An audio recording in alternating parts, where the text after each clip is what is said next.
David Blaine is no stranger to controversy. His brash magic and bold stunts really belies the rather stoic and even-keeled demeanor he presents. His latest deck of cards, appropriately enough named the Stoics, has generated quite a bit of buzz, and it's not all positive.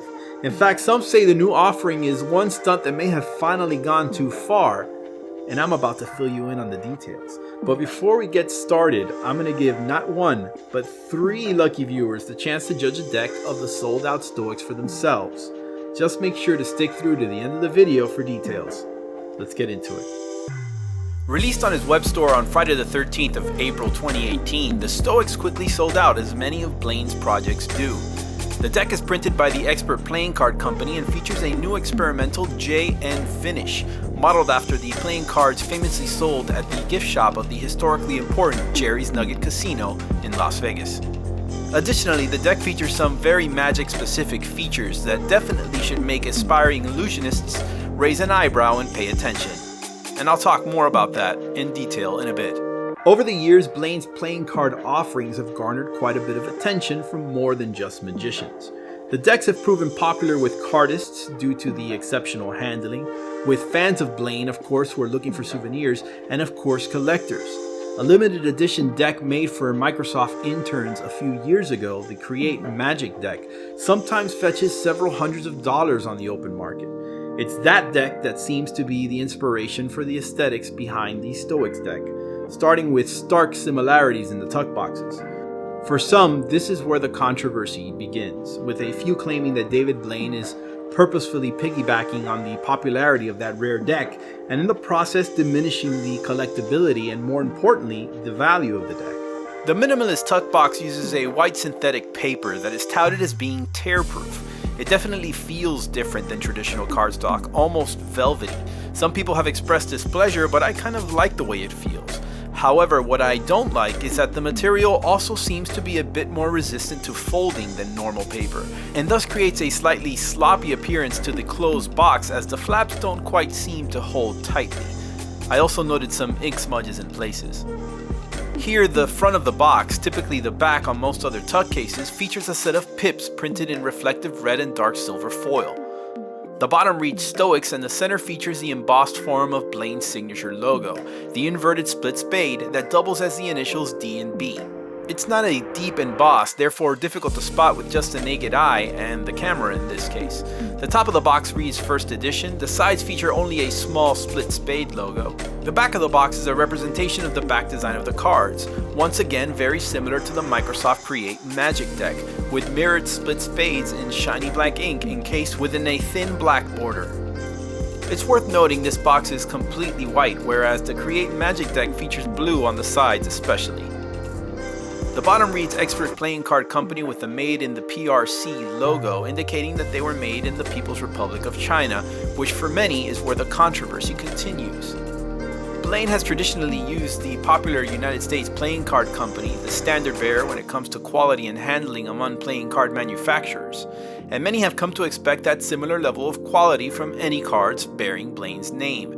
That's why a lot of people were surprised to discover that this project was printed by the EPCC, and perhaps more damning, the facility used by Expert was to be the Chinese printer rather than the universally accepted better option, EPCC's printing facilities based in Taiwan. What this signifies is that the deck certainly feels different, and Blaine's website touts this as a feature of the deck. The finish is certainly a bit smoother than a bicycle deck, for instance, but that doesn't necessarily dictate better handling per se. Fans are a bit harder to pull off. The stock is snappier certainly, but the cards feel denser and weightier than what I'm used to. They do feel a bit better after breaking them in, although there's no way to know yet how that will fare after prolonged use. I will say that I opened 3 distinct decks of Stoics and found them to behave a bit inconsistently. I discovered a bit of warping with 2 decks as I filmed the review, and a 3rd deck I kept on my work desk fared a little better. This of course translates into additional disappointment for some customers. Now, I've never had the opportunity to handle Jerry's Nuggets. That sounds weird. I think you know what I mean. There's no way of actually knowing how correct the claim is that these JN finished decks are the closest experience on the market to those hard to find originals.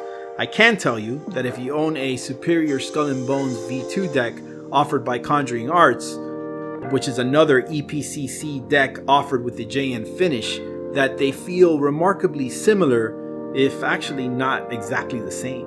It's also worth noting that the quote-unquote JN finish feels a bit more magnetic, if I can get away with the term. Single cards tend to stick together a bit more, which makes moves like a double lift, for instance, a little easier for rookie magicians like myself. And the truth is, magic is really the likely purpose of these cards. For one thing, out of the box, the cards are in a partial stack, requiring only a single cut to the 9 of diamonds to fully get into a Mnemonica stack. To collectors or gameplay aficionados, this means little, but it's quite useful for street magicians, for instance. Additionally, the faces of the cards are standard in every way but one. Each card covertly features a bolded index and an unbolded index, which allows for tricks using one-way orientations. Finally, and most controversially, the deck is a stripper deck. For the uninitiated, that means that the cut of the cards is imperceptibly tapered on one end. This makes the famous pick a card, any card maneuver much easier to pull off when you can literally strip the spectator selected card out of a square deck with a false cut. And if you look closely, you can of course spot the reversely oriented card from the side of the deck. The fact that this deck was printed as a stripper in and of itself isn't the most controversial part. It's that nowhere on Blaine's site was it advertised or mentioned that the deck even had this feature. One that in essence makes it useless for serious gameplay, as false deals and cuts could be exploited for sure. Furthermore, cardists won't like it because packets and cuts will be made more difficult and less consistent by the irregular edges of the cards. The deck comes with two jokers, both virtually identical images of Blaine himself standing in front of a sword-swallowing shadow. The only difference? One card has Blaine's social media handle, the other reads Superior in tiny writing on the sword itself. As for the court cards, Blaine and designer Mark Stutzman give us the standard Blaine staples. Blaine's face on the King of Spades with the likeness of other friends and family members on the other court cards, including Bill Kalush and Mark Stutzman himself. The Queen of Spades, featuring the image of Blaine's fiancée, Elise Guinochet, also features a 3 of Diamonds reveal, further cementing the card's utility for Magic. It's no coincidence that David packs these feature-rich cards with minimalist design into an equally unassuming tug case. In that way, the Stoics are a perfect representation of his Magic style, the brash and bold hidden under the veneer of seriousness. The deck is definitely built with magicians and hardcore fans of David Blaine in mind.